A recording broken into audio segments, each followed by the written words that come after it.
Le président Macky Sall est en train de mener une très forte communication à haute intensité, je vous dis. Parce que Macky Sall, dans son rêve, il peut revenir en 2029. Malgré tous ces cadavres, malgré toutes ces victimes, tous ces martyrs, Macky Sall a toujours l'idée de revenir. Et moi, quand je vois beaucoup de personnes dire que Macky Sall a recruté des cabinets dans le sens de réparer son image, des cabinets de communication dans le sens de réparer son image, mais ils sont très en retard. Ces cabinets ont été recrutés depuis 2022. Depuis 2022. Et il y avait même certains qui étaient à Paris, qui avaient déjà acheté des panneaux publicitaires dans les métros Paris, à la sortie des métros parisiens, dans le 9e, j'avais vu des tableaux là-bas. Ça fait longtemps. Mais à l'époque, c'était une communication différente de celle d'aujourd'hui. À l'époque, c'était une communication pour essayer d'avoir un troisième mandat. Maintenant, la communication qu'elle est en train de mener, c'est une communication allant dans le sens de réparer son image à l'international et d'essayer de faire croire aux Sénégalais qu'en réalité, ce pays-là que vous avez confié au régime PASTEF n'ira nulle part. Il faut que je revienne. Je suis le profil idéal pour vous gouverner. Mais Macky Sall a ignoré beaucoup de choses. Et je vais y revenir. Et aussi, il veut aujourd'hui, à travers des médias relais dans le pays, envoyer cette communication-là. Ce n'est pas uniquement... Cette communication pour réparer son image n'est pas uniquement en train d'être menée au niveau international. Cette communication est en train d'être menée également au Sénégal. Mais les générations ne sont pas les mêmes. Et je vais vous dire une chose. Macky Sall ignore que si vous connaissez l'histoire politique du Sénégal, on a ce faible-là pour les anciens présidents. Mais cela ne veut jamais dire revenir au pouvoir. Les Sénégalais ont toujours ce mythe de l'ancien président qui est meilleur que l'actuel. Même j'ai entendu un imam en parler.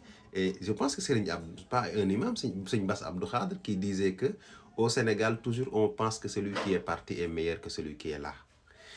Et ça me rappelle quand Abdoulaye Wade était revenu en 2012 ou 2013. Cette foule de l'aéroport jusqu'à Cité Keur-Gorgui pour lui dire « Mam, pardonne-nous, papi, on s'est trompé ». Ça ne veut pas dire qu'aux élections, les gens ont voté pour Abdoulaye Wade. Et regardez l'état de son parti aujourd'hui. C'est exactement la même chose que l'APR est en train de vivre. Pour beaucoup de gens, ça peut être bizarre de dire non, c'est pas pareil, Macky Sall est plus jeune qu'Abdoulaye Wade. Oui, c'est vrai. Mais le peuple reste le même. Le peuple qui t'arrache sa confiance ne te le donnera plus jamais. Et regardez le PS quand ils ont perdu le pouvoir. Ils se sont battus jusqu'à présent. Ils peinent même à avoir des candidats. Pour n'importe quelle élection. Le PDS a perdu les élections il y a 15 ans. Ou bien il y a à peu près combien? Il y a 13 ans, je peux dire. Aujourd'hui, le PDS est à l'agonie. L'APR prend le même chemin. Et beaucoup pensent que Macky Sall va faire l'exception. Jamais. Macky Sall est en train de prendre la même direction que le PS et le PDS. Il est en train de dilapider des milliards pour réparer son image, espérant pouvoir revenir en 2019.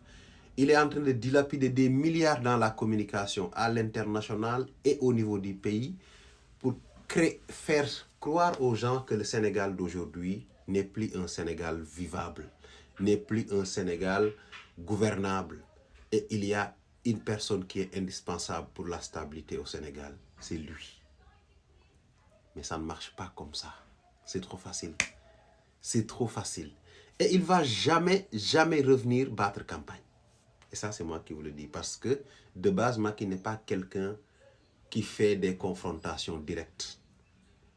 Macky, il veut que toujours les gens se battent pour lui. Ce n'est pas quelqu'un qui fait... Même si vous constatez, durant son magistère, à chaque fois qu'il y avait une grande manifestation, il fuyait le pays. Il n'assistait jamais aux grandes manifestations. parce qu'il a pas ce courage de faire face. Et la seule fois où un adversaire l'a malmené, et lui, il n'avait pas le pouvoir, il est allé pleurer, c'est Serigne Bara. La deuxième, c'est quand Ousmane Sonko l'a vraiment malmené en 2021. Et donc, toutes les deux confrontations réelles qu'il a eues avec des adversaires coriaces, c'est lui qui a perdu.